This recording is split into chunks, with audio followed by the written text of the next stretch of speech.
All right, and welcome back to Girls Steam Ahead. In this session, we have Dr. May from Denison University. She is a professor of mathematics, and she's going to tell us a little bit about what it's like to do math every single day and to have fun while doing it. So welcome, May, and we can't wait to hear about what it is you do. Yeah. Well, I love that introduction. That's about right. So I teach math at Denison, so I do math every day, and I definitely have fun doing it every day. My research is in dynamical systems, which is just anything that can be described as one rule that you apply over and over again. So you can just imagine it has applications in just about the natural sciences, the social sciences. In particular, I study an application that's motivated by a material called quasicrystals. I also have picked up a little bit of number theory research on the side, and the best part of my day is just interacting with my students. That sounds like so much fun. Like there are so many different elements of what you do on a day-to-day that it is very different probably. What type of math, what courses are you teaching at Denison? Because you said you love working with the students and everything. This semester I'm teaching 2 sections of our Introduction to Proofs class, and this is just my absolute favorite class to teach. I call it the How to Think Like a Mathematician class. So in this class, this is the first time where we start moving away from computations and we just think through the why of mathematical reasoning, logical deduction, starting from first principles and seeing what we can get there, but also very importantly, what we can't get from a super rigorous formal system that we start with some axioms and then go from there. Sounds like you do a lot. So let's start with thinking about how you got to where you are, right? So everyone's curious about all of our journeys, our paths, our stories, how we get to decide, you know, what it is, I'll say our current career is, because you never know where you'll end up. Absolutely. So where did you start? Let's go back to the beginning. Yeah. Was math your passion from the get-go, or did it just kind of fall into your lap? So I really like to disclaim this because it sounds like I knew what I was doing, but really I just got very lucky along the way. I used to do math with my grandfather on Sundays, and I really, really loved spending that time with my grandfather. And as a kid, I was kind of meh about the math.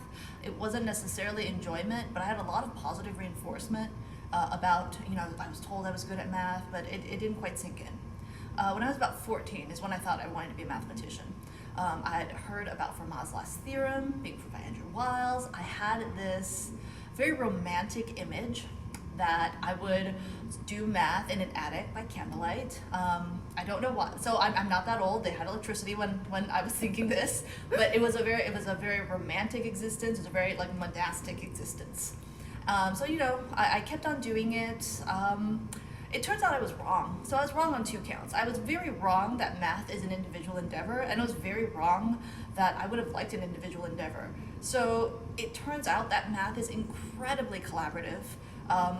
In addition to my students, I get to do math with my, my research collaborators, and that's fantastic. And also, I would not have been happy working by myself. I derive just so much enjoyment from doing math with people. Sometimes I just describe proving things as, well, we get into a room and we yell at each other until we reach consensus. Sounds like science a little bit sometimes too. Yeah. I really like that you said that you had like this romantic association with what it would be, this dream of like what you could do. And I feel like, I know I had that when I was thinking about, when I was 14 is probably when I said I wanted to be a biologist, which is what I started out doing. And I just, you know, I didn't necessarily know what I wanted to do with that, but I had this vision. And I like that you can take that and explain how it's very different than what it is that you thought you'd be doing, but it's even better. Yes, right? I was wrong about myself. Yes. I didn't know myself well enough. If it was actually working alone in an attic by candlelight, I would not be very happy today. No, I think so. So that's great, because I think that applies to really all the conversations that we're having here with Girls Steam Ahead. Yeah. You know, what you end up doing may be totally different than what you think about, even if it's still within the same field, right? Yeah. And it fits what you really need and what you love. That's awesome. So let's then think about that path, because you mentioned, you know, your grandfather was a major influence on kind of that young formulation. What about as you solidified mathematician, candlelight or otherwise is what I want to be? Were there challenges you faced or even opportunities you were presented with that really helped direct your path or solidify something for you? Oh, so many. So, I mean, I certainly faced challenges, and I knew that only in retrospect. This is a conversation I've had with a lot of people who I actually convened a group of women mathematicians from liberal arts colleges in Ohio, and something that was a theme is a lot of the situations that I faced, I just didn't realize was a challenge at the time. I didn't realize, for instance, that I was the only woman in the room. I had a certain bit of obtuseness to it, and that ended up being very beneficial. Like, I just plowed through it without really seeing the challenge. And now I look back in the scenarios, and I was like, wow, if I had been more aware and I paid more attention, it might have even been harder for me. But I have a certain sense of, it motivates me if someone thinks I can't.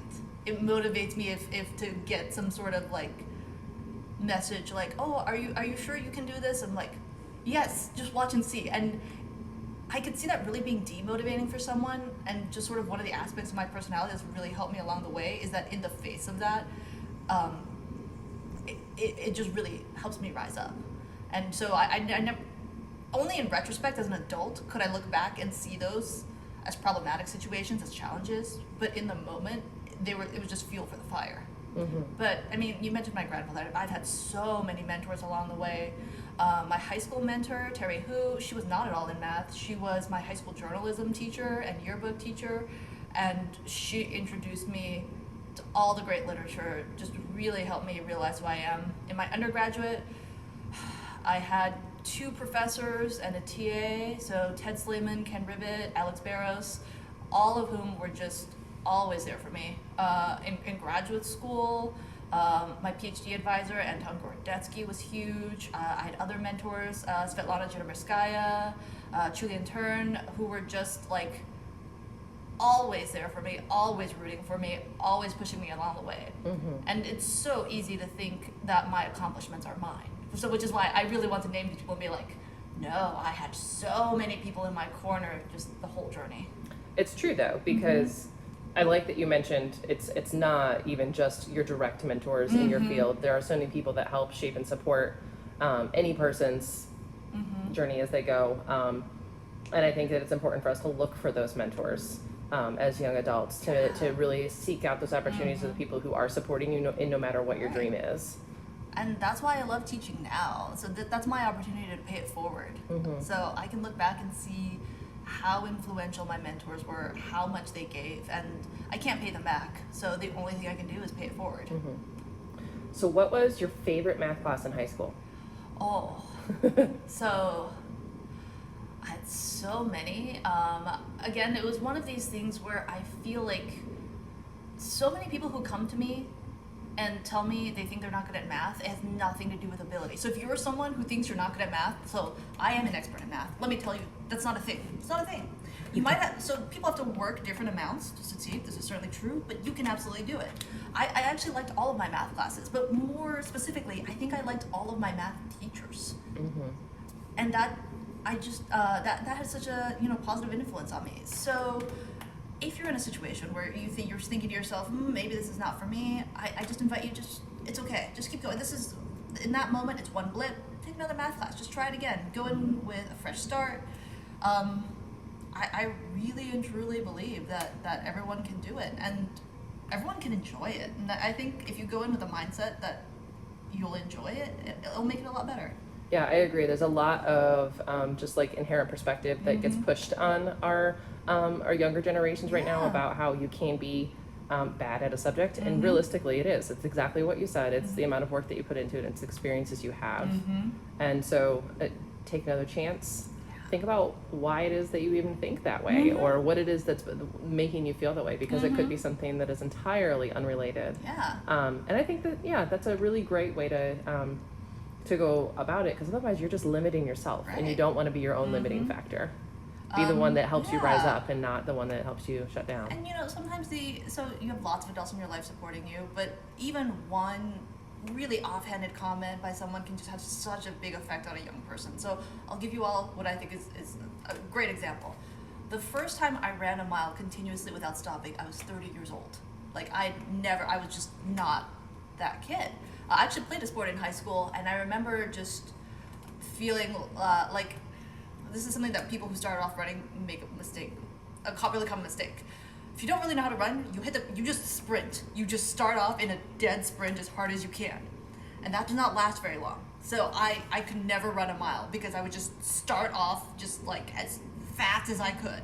And no one told me to do any differently. And I remember my high school coach just standing at the finish line shaking his head at me for walking. And I just thought, you know what? I'm not a runner. I'm just not a person who runs. I finally, when I was 30, it was one of the things I decided to do. I got in a training program. I successfully trained for a 5K. I then just kept on going. I successfully trained for a half marathon. And I was just like, wow, if only my past self just knew. All I needed was a training program and I could do this. And I just thought it was something intrinsic about me that I couldn't run. And I just think this applies just very broadly all over. I think, yeah, you're absolutely right. And we can just think about our classes as training Exactly. for the next step, right? So, and I even look back at my own self. I remember thinking of my own experiences in high school where I probably enjoyed all the different subjects, but I know that I didn't actively then pursue continued experiences with math because I know that I wasn't like super excited about it, and I was just like, Right. but I focused on the things that I Yes. did love, and maybe I did shut myself out of something. My sister would tell me yes because she actually is also a math professor.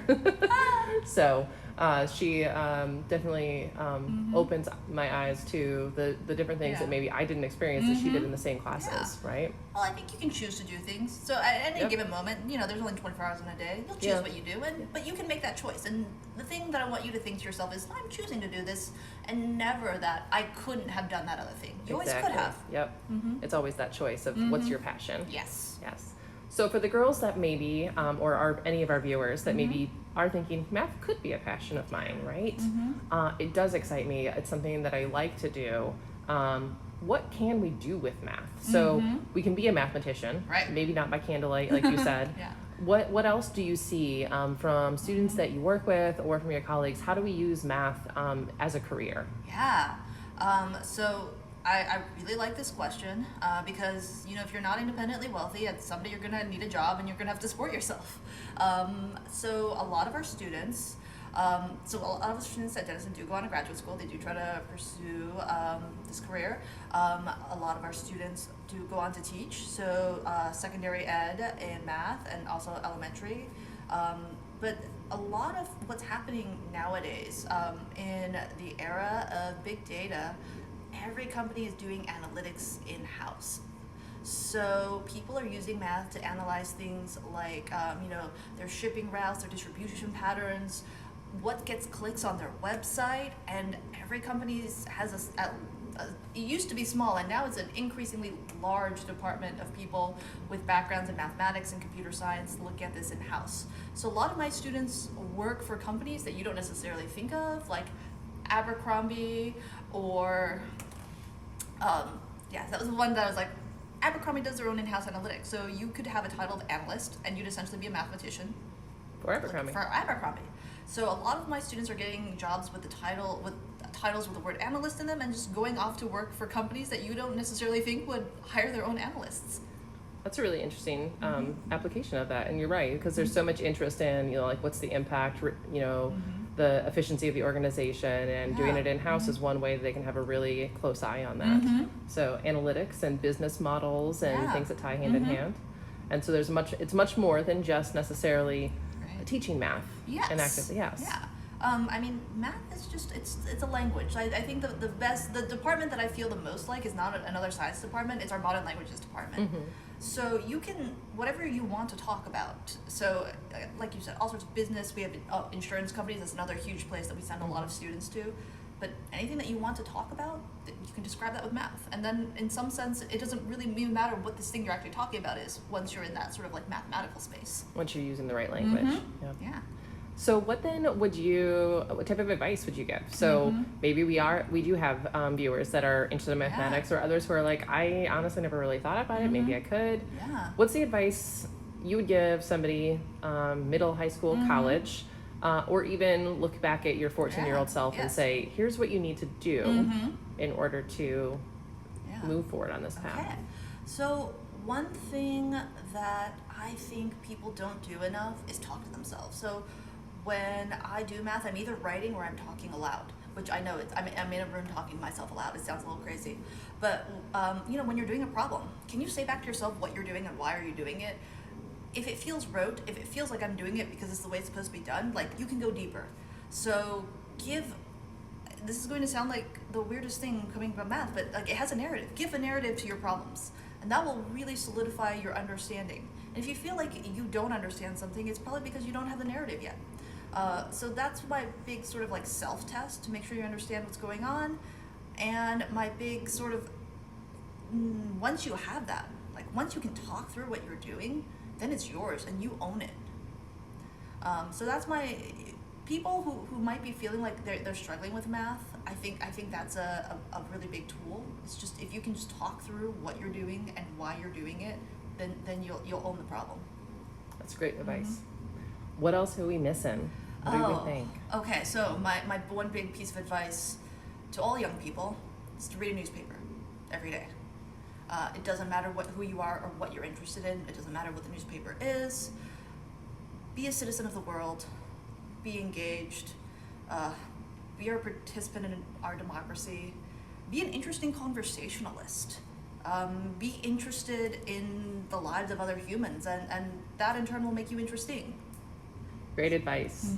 Well, Dr. May, thank you so much for joining us and sharing a little bit about your experience and exciting us to all become our own inner mathematicians. We'll see everyone next time with our on Girl Steam Ahead with our next speaker. Thank you. Thank you.